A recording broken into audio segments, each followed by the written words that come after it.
let's talk about how you can capture more shots when you don't have very much time to fly your drone. Now, this is a problem when you're working with clients or you're just in a situation where you don't have a lot of time to let the drone hang there up in the sky and grab a bunch of different styles of shots. Now, recently I was out working with one of my clients and we had multiple locations that we had to go to in a day. And one of the things I wanted to capture was some running shots of her on this ridgeline.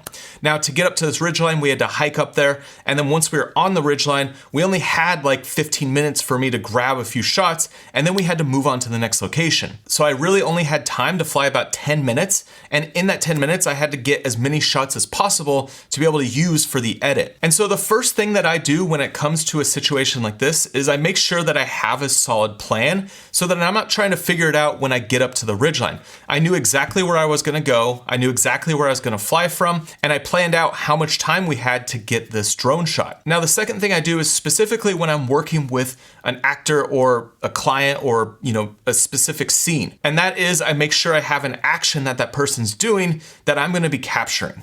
And I don't have the ability to have her do this run over and over. So what I planned for this scene was to have her run to a point, and when she gets to that point, she was gonna stretch, she was gonna be excited, she was gonna dance around, and then she was gonna run back. And that basically is gonna be the 10 minutes that I had to film this scene. Now, next, I made a conscious choice on frame rates and resolutions before I actually took the drone off. So I knew I wanted to shoot in 5.1K, 30 frames per second, and I wasn't gonna try to fumble with bumping it to 4K 60 or anything like that while I was out flying. I didn't wanna focus on getting different resolutions or frame rates, I just was focused on getting different angles when I'm flying. Now, immediately when I take off, the first shot that I get is something where the drone is close to the ground, and I had the drone just raising up and she ran right underneath it. And so this is a quick shot to get without having to get in position for another shot. As soon as I know that I have that shot, I move on to something different and I try to change the angle dramatically, whether it's to the left, to the right, up on top. I try to get as much variety so that when this scene is cut together, it's gonna feel like there was a lot more planning involved in terms of getting all of these different angles. And so coming up with the shot variety just comes from practice and experience. So when you're out flying and you have time to work with your drone, just try a bunch of different angles and start coming up with the list that you like in your head. Think about, okay, I like side shots of someone running. I like a big wide shot, tripod shot of someone running, or I like close up right behind them or in front of them. Once you have an idea of what shots look good for something like a running scene, then you're gonna know, okay, I need to grab this, this, and this, and you're gonna focus on getting those shots and then moving on to the next shot. And the next thing that you need to think about is getting ahead of your subject. So for my client that was running, she was just going and I just had her do the action. I wasn't gonna start and stop her because we were limited on time.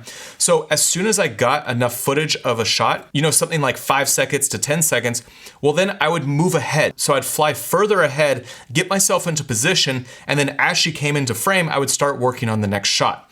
And so I was always playing this leapfrog to make sure that I could get these different angles so I could get some of that footage of her entering frame and then also some of her exiting frame. Now, when she finally got to the end of the run, I made sure to do an orbit. I just think that's a great move to use to show a lot of parallax, and it's the perfect hero shot as you get to the top of the mountain. And then as soon as I got enough footage of that, I just move on and reverse everything that I just did, continually getting new shots as she came back to where we started. Now, one thing that I like to do when I'm out flying my drone is I just let the camera record. I have a 128GB card in my drone, so I don't have to worry about running out of footage. And especially if I'm only shooting a short scene like this, there's no reason to start and stop, because a lot of times just having the camera roll, you'll end up capturing parts of shots that you might not have captured if you waited to hit record until you're perfectly set. So if you do want some ideas on some different drone moves you can use when capturing a scene like this, make sure you check out this video right here. It's gonna go through a bunch of different drone moves that you can use when you're filming a subject. See you on that video.